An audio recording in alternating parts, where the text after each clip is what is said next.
संविधान की शपथ लेने वाले सभी मैं माननीय सांसदों, विधायकों, मंत्रियों और जजों से पूछता हूं, आपको वेतन भत्ता, गाड़ी बंगला किस लिए मिलता है? जातिवाद का जहर घोलने के लिए या जातिवाद खत्म करने के लिए? भाषावाद का जहर घोलने के लिए या भाषावाद खत्म करने के लिए? क्षेत्रवाद का जहर घोलने के लिए या क्षेत्रवाद खत्म करने के लिए? अगड़े पिछड़े का भेद मिटाने के लिए या अगड़े पिछड़े का जहर घोलने के लिए? आपको फ्री में एयर टिकट, फ्री में रेल टिकट, आजीवन पेंशन किस लिए मिलता है? गुलामी का नाम मिटाने के लिए या गुलामी का नाम सहेजने के लिए? जब आप बाबर, हुमायूं, तुगलक, गजनी, गोरी, खिलजी और औरंगजेब की नाम की सड़कों पे चलते हैं, ऐसे उनके नाम के मोहल्लों को सुनते हैं, तो आपकी आत्मा आपसे पूछती नहीं है कि ये नाम क्यों चल रहे हैं? जिन वहशी दरिंदों के कारण हमारी माताओं और बहनों ने जौहर किया, जिन वहशी दरिंदों के कारण हमारे पूर्वजों ने धर्मांतरण किया, जिन वहशी दरिंदों के कारण हमारी माताओं और बहनों को हरम में रहना पड़ा, उनके नाम की सड़क, मोहल्ले, गलियां देख के आपकी आत्मा तड़पती नहीं है? आपको गुस्सा नहीं आता? आप जब काशी, मथुरा, भद्रकाली, भोजशाला जो गुलामी के निशान हैं, इनको देखते हैं तो आपकी आत्मा कचोटती नहीं है? आपके परिवार के लोग नहीं पूछते कि ये गुलामी के नाम कब खत्म होंगे, गुलामी के निशान कब खत्म होंगे? आपको वेतन भत्ता, गाड़ी बंगला किस लिए मिलता है? संविधान लागू करने के लिए ना। तो आर्टिकल 13 तो कहता है कि जितनी भी कुप्रथाएं हैं, जितनी भी कुरीतियां हैं जो संविधान लागू होने के पहले चल रही थी, वो सब खत्म हो जानी चाहिए। आपने सांसद के रूप में, विधायक के रूप में, मंत्री के रूप में, जज के रूप में उन विदेशी कुरीतियों और विदेशी कुप्रथाओं को खत्म करने के लिए आपने क्या किया? आपको जो वेतन भत्ता, गाड़ी बंगला मिल रहा है, यही विदेशी कुरीतियों, विदेशी कुप्रथाओं को खत्म करने के लिए मिल रहा है। उसके लिए आपने कौन सा प्रयास किया? आपने कभी सार्वजनिक रूप से बोला या अपनी शक्तियों का उपयोग किया क्या आपने? भी भगत सिंह, सुखदेव, राजगुरु किस लिए फांसी पे चढ़ गए थे? गुरु तेग बहादुर जी और हमारे जो जितने गुरु थे, गुरु गोविंद सिंह जी, उन्होंने अपना सर्वस्व बलिदान क्यों किया? छत्रपति शिवाजी महाराज, संभाजी महाराज, किस लिए उन्होंने अपना सर्वस्व बलिदान किया? ये गुलामी की शिक्षा चलती रहे, ये मदरसा, मिशनरी स्कूल, मैकाले की शिक्षा चलती रहे, क्या इसके लिए उन्होंने अपना सर्वस्व बलिदान किया था? भारत का संविधान तो कहता है ना कि भारत एक सोवरेन राष्ट्र है। सोवरेन का मतलब संप्रभु, संप्रभुता का मतलब हिंदी में समझिए ना क्या होता है। संप्रभुता का मतलब न गुलामी का नाम हो, न गुलामी का निशान हो, न गुलामी की कुरीतियां हो, न गुलामी की कुप्रथाएं हो, न गुलामी की शिक्षा व्यवस्था हो। कोई भी सिस्टम गुलामी का नहीं होना चाहिए। आपके तो जहाज, जिस जहाज पे आप बैठ के उड़ते हैं, आपकी बात जब जहाज पे बैठने से पहले देखिएगा, उस पर लिखा रहता है वीटी, और वीटी का मतलब होता है विक्टोरिया टेरिटरी। अगर वीटी को देखने के बाद अगर आपकी आत्मा नहीं रो रही है, अगर वीटी को देखने के बाद आपको शर्म नहीं आ रही है, तो निश्चित रूप से कहीं ना कहीं आप पूरी तरीके से ओट और नोट के चक्कर में आप पूरी तरीके से हिल चुके हैं। आखिर ये झूठे इतिहास को जो हम पढ़ रहे हैं, ये कब खत्म होगा? आपको वेतन भत्ता, गाड़ी बंगला किस लिए मिलता है? कि गुलामी की पुलिस व्यवस्था बदले और हमारी पुलिस व्यवस्था दुनिया की सर्वोत्तम पुलिस व्यवस्था हो। गुलामी की न्याय व्यवस्था बदले और यहां लोगों को 3 महीने, 4 महीने, 5 महीने में न्याय मिले। आपने गुलामी की न्याय व्यवस्था को बदलने के लिए क्या प्रयास किया? आपने गुलामी की प्रशासनिक व्यवस्था को बदलने के लिए क्या प्रयास किया? आपको free air ticket, free rail ticket, VIP protocol किस लिए मिलता है? आपको आजीवन पेंशन किस लिए मिलती है? ये गुलामी की टैक्स व्यवस्था चलती रहे, ये गुलामी की व्यापार व्यवस्था चलती रहे, ये गुलामी की चुनाव व्यवस्था चलती रहे। आपने अभी तक पुलिस चार्टर लागू करने के लिए कौन सा प्रयास किया? आपने जुडिशियल चार्टर लागू करने के लिए कौन सा प्रयास किया? आपने सिटीजन चार्टर लागू करने के लिए कौन सा प्रयास किया? एडमिनिस्ट्रेटिव चार्टर लागू करने के लिए कौन सा प्रयास किया? अल्टीमेटली आपको वेतन भत्ता, गाड़ी बंगला तो संविधान की शपथ लेने के कारण मिलता है ना। और संविधान की शपथ लेने का मतलब यह हुआ कि संविधान में जो बातें लिखी हुई हैं, इन सब का समाधान करना आपकी जिम्मेदारी है, आपका कर्तव्य है। अगर आप वो कर्तव्य नहीं कर रहे हैं तो फिर वेतन भत्ता, गाड़ी बंगला लेना अपने आप में हराम हो गया है। तो आर्टिकल 11 तो कहता है नागरिकता देने, नागरिकता लेने के लिए कानून बनेगा। पिछले 75 साल में कितने लोगों की नागरिकता गई? हाँ, नागरिकता लाखों लोगों की मिल गई। उस सड़े हुए कानून के खिलाफ आपने क्या प्रयास किया कि 1955 वाला जो सिटीजनशिप एक्ट है उसको बदला जाए?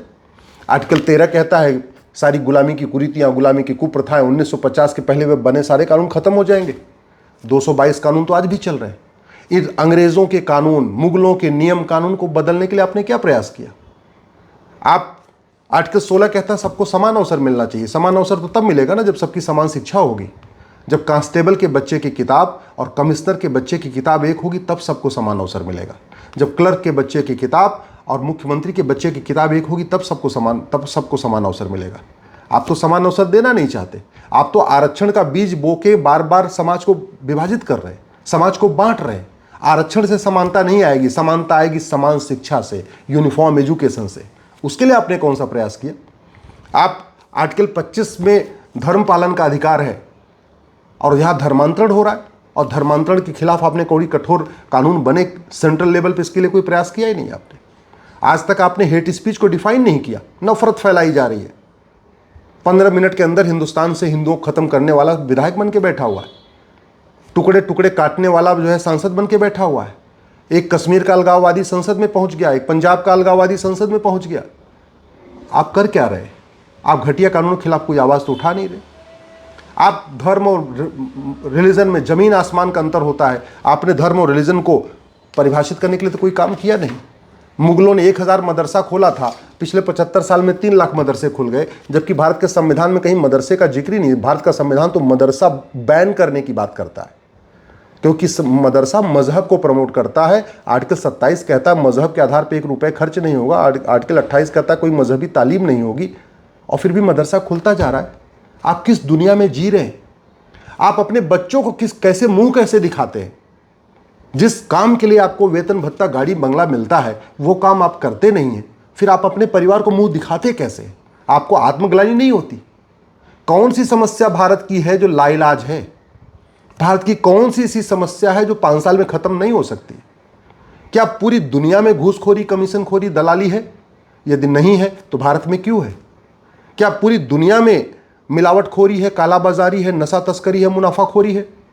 और यदि नहीं है तो भारत में क्यों है?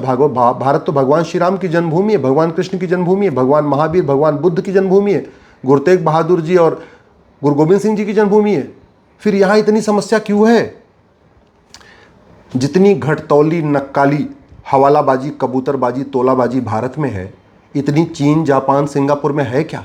और यदि नहीं है तो फिर भारत में क्यों है? मैं बताता हूं, भारत का कानून सड़ा हुआ है, भारत की पुलिस व्यवस्था सड़ी हुई है, भारत की प्रशासनिक व्यवस्था सड़ी हुई है, भारत की न्यायिक व्यवस्था सड़ी हुई है। इस सड़ी हुई व्यवस्था के खिलाफ आवाज़ क्यों नहीं बोलते आप? क्यों नहीं उठाते आप? जो 75 साल से अंग्रेज दे के गए थे व्यवस्था, वो व्यवस्था अब नहीं बदलेगी तो कब बदलेगी? और आप अगर आवाज़ नहीं उठाएंगे, आपको तो उसको बदलने के लिए ही वेतन भत्ता, गाड़ी बंगला मिलता है। आप तो गुलामी की व्यवस्था, आपको गुलामी की व्यवस्था बदलने के लिए ही फ्री एयर टिकट मिलता है, फ्री रेल टिकट मिलता है, आजीवन पेंशन मिलती है। अगर आप इसके खिलाफ आवाज़ नहीं उठाएंगे तो कौन उठाएगा? किसान उठाएगा, मजदूर उठाएगा, ऑटो चलाने वाला उठाएगा, रिक्शा चलाने वाला उठाएगा, मेहनत मजदूरी करने वाला उठाएगा। अगर वही सब कुछ उठाएगा तो फिर आप क्या करेंगे? आप किस लिए पैसा ले रहे हैं? आप किस लिए वेतन ले रहे हैं? जितनी चोरी लूट झपटमारी भारत में है, उतनी अरब, दुबई, कुवैत, बहरीन में क्यों नहीं है? जितना लफ्ज़िहात भारत में हो रहा है, 1000 बेटियां लफ्ज़िहात का शिकार हो रही हैं पर डे, चीन में क्यों नहीं हो रही है? जापान में क्यों नहीं हो रही है? सिंगापुर में क्यों नहीं हो रही है? अरब, दुबई, कुवैत, बहरीन में क्यों नहीं हो रही है? जितना लैंड जिहाद भारत में है, इतना दुनिया के देशों में क्यों नहीं है? भारत में लाखों की संख्या में मज़ार बन गई है, दरगाह बन गई है, पक्का कब्रिस्तान बन गया है, जबकि अरब, दुबई, कुवैत, बहरीन में एक भी मज़ार नहीं, एक भी दरगाह नहीं, एक भी पक्का कब्रिस्तान नहीं। अगर इसके खिलाफ आप नहीं बोलेंगे तो कौन बोलेगा? आपको इसी काम के लिए तो वेतन भत्ता, गाड़ी बंगला मिलता है, आपको इसी काम के लिए free air ticket, free rail ticket, आजीवन पेंशन मिलता है, सिक्योरिटी मिलती है। आप नहीं बोलेंगे तो कौन बोलेगा? ये हमारा काम है, ये आम जनता का काम है। जितना धर्मांतरण भारत में हो रहा है, इतना पूरी दुनिया में क्यों नहीं हो रहा है? धर्मांतरण रोकने के लिए गुरु तेग बहादुर जी ने अपना शीश कटवा दिया, गुरु गोविंद सिंह जी ने पूरा परिवार ने उछावर कर दिया, छत्रपति शिवाजी महाराज ने इतनी लड़ाइयाँ लड़ी, और फिर भी धर्मांतरण हो रहा है। अब ज़्यादा हो रहा है, प्रतिदिन 10,000 हिंदुओं का धर्मांतरण हो रहा है, और आप मौन हैं, आप बोल नहीं रहे। आप इतने ओट जीवी हो चुके हैं, इतने नोट जीवी हो चुके हैं, इतने सत्ता जीवी हो चुके हैं, इतने आप दल गुलाम हो चुके हैं कि आपकी आवाज़ नहीं निकल रही धर्मांतरण के खिलाफ। धर्मांतरण राष्ट्रीय समस्या है, क्या ये इसका समाधान नहीं है क्या? मैं कह रहा हूं 1 महीने के अंदर धर्मांतरण रुक जाएगा। मैं गारंटी के साथ कहता हूं, एनआरसी की जरूरत नहीं पड़ेगी, सारे घुसपैठिए भाग जाएंगे। 6 करोड़ घुसपैठिए आके बैठे हुए हैं। अरे आपको अगर समाधान समझ में नहीं आ रहा है तो आप पूछिए ना, हमको आप टाइम दीजिए, मैं आपको बताता हूं क्या समाधान है। और मैं गारंटी के साथ कहता हूं, लब जिहाद 100% रुक जाएगा, लैंड जिहाद 100% रुक जाएगा, धर्मांतरण 100% रुक जाएगा, घुसपैठी अपने आप भाग जाएंगे, सारे पाकिस्तानी भाग जाएंगे, सारे अफगानिस्तानी भाग जाएंगे, सारे रोहिंग्या भाग जाएंगे, सारे बांग्लादेशी भाग जाएंगे, और एनआरसी भी नहीं करना पड़ेगा। मैं केवल इतने काम करूंगा, सारे डीजीपी से कहूंगा कि जो घुसपैठियों की मदद करता है उन सब के खिलाफ एनएसए लगाओ, यूएपीए लगाओ, वेजिंग वॉर लगाओ, देशद्रोह लगाओ, गैंगस्टर एक्ट लगाओ। घुसपैठियों की मददगार खुद ही एनआरसी करवा देंगे, सरकार को नहीं करना पड़ेगा, वो खुद ही ढूंढ के उनको भगाएंगे। ये काम आप नहीं कर सकते हैं क्या? हमको तो कुछ नहीं मिलता इस काम के लिए, आपको तो सब कुछ मिलता है। पेंशन मिलती है, सिक्योरिटी मिलती है, बंगलो मिलता है, एयर टिकट मिलता है, रेल टिकट मिलता है, सब कुछ तो मिलता है आपको, इसी काम के लिए मिलता है। जितनी यहां पे रोड एक्सीडेंट भारत में हो रहा है, पूरी दुनिया में क्यों नहीं हो रहा है? भ्रष्टाचार आप रोक नहीं पा रहे। जितनी आत्महत्या भारत में हो रही है, पूरी दुनिया में क्यों नहीं हो रही है? जितने फर्जी कागज भारत में बन जाते हैं, इतने चीन, जापान, सिंगापुर में क्यों नहीं बन पाते? कानून बनाने की कितनी लागत आती है? Police reform, judicial reform, administrative reform करने की क्या लागत है? कोई लागत है क्या? आखिर जितने पलायन भारत के लोग कर रहे हैं, इतने चीन, जापान, सिंगापुर के लोग क्यों नहीं कर रहे? जितने फर्जी आधार, फर्जी राशन कार्ड, फर्जी ड्राइविंग लाइसेंस, फर्जी बर्थ सर्टिफिकेट, फर्जी वोटर आईडी भारत में बन रही है, इतनी पूरी दुनिया में क्यों नहीं बन रही है? जितने मदरसे भारत में बनते जा रहे हैं, इतनी पूरी दुनिया में क्यों नहीं बन रहे? जितनी अराजकता भारत में है, इतनी पूरी दुनिया में क्यों नहीं है? भारत की कौन सी ऐसी समस्या है जिसका समाधान नहीं हो सकता? भारत की ऐसी कौन सी समस्या है जो विश्वव्यापी है? आपको लगता है अगर कोई समस्या का इलाज नहीं है, आप हमसे संपर्क करिए, मैं आपको बताऊंगा कैसे समस्या खत्म होगी, और भागेगी, समस्या खत्म हो जाएगी, जड़ से खत्म हो जाएगी, ये मेरी गारंटी है। अगर आपको समझ में आ रही है तो आवाज़ उठाइए, नहीं समझ में आ रही है हमको आप टाइम दीजिए, मैं खुद आऊँगा, आपसे मिलने आऊँगा। मैं इस देश के सभी माननीय सांसदों, विधायकों, मंत्रियों और जजों से जा के मिल के बताऊँगा कि कौन सी समस्या कैसे खत्म हो सकती है। ऐसी कोई समस्या नहीं है जिसको सुप्रीम कोर्ट और संसद मिलकर ख़त्म नहीं कर सकते। ऐसी कोई भारत की समस्या नहीं है जिसको सुप्रीम कोर्ट और सरकार मिलकर ख़त्म नहीं कर सकती।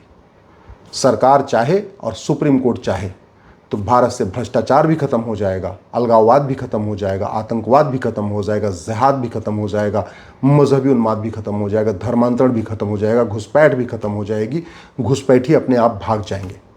लेकिन इसके लिए माननीय सांसदों, विधायकों, मंत्रियों और जजों को आगे आना पड़ेगा जो संविधान की शपथ लेते हैं।